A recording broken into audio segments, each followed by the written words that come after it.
సభ్యులకి మాట్లాడమనే ఇది డిస్కషన్ పెట్టాము అధ్యక్ష. మాట్లాడకూడదని కాదు. నేను 15 మాసాలు అయింది అధికారంలోకి వచ్చి ఎన్డీఏ ప్రభుత్వం.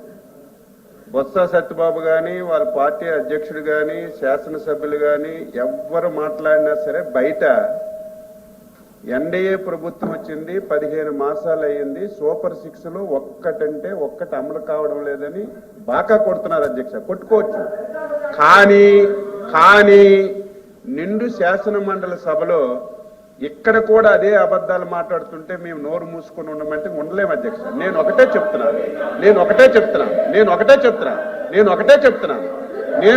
సభ్యులకు చెప్తున్నాను.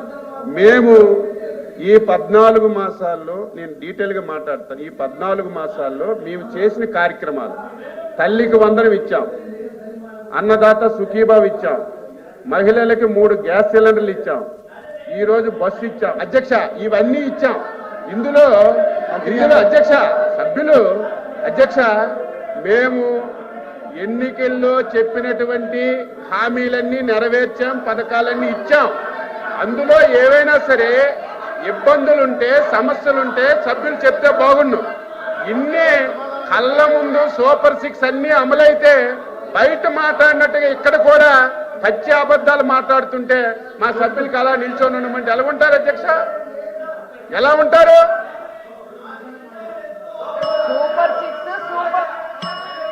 రమేష్ మంత్రి గారు సభ్యులకు ఇచ్చిన అవకాశాన్ని సభ్యులకు ఇచ్చే కాదు, వాడిని సభ్యులు మాట్లాడే అవకాశం ఇవ్వాలి. వాళ్ళు ఏమైనా పొరపాటుగా మాట్లాడితే మీ సమయంలో వాటిని ఖండించండి. వాళ్ళు చెప్పేదానికి వాళ్ళ ఉంటే ఈ సమయంలో వాటిని మీరు మీ విధానంలో ఖండించండి. అంతేగాని ఇంట్రాప్షన్ చేయడం అనేది కంటిన్యూ కాదు. ఇప్పుడు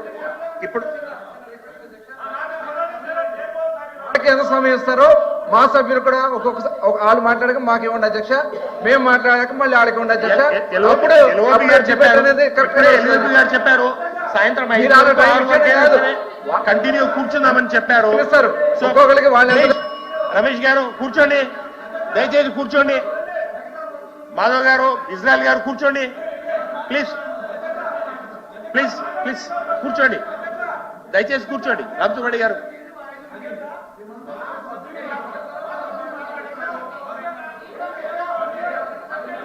కూర్చోండి. మాధవ్ గారు, ఇజ్రాయల్ గారు ప్లీజ్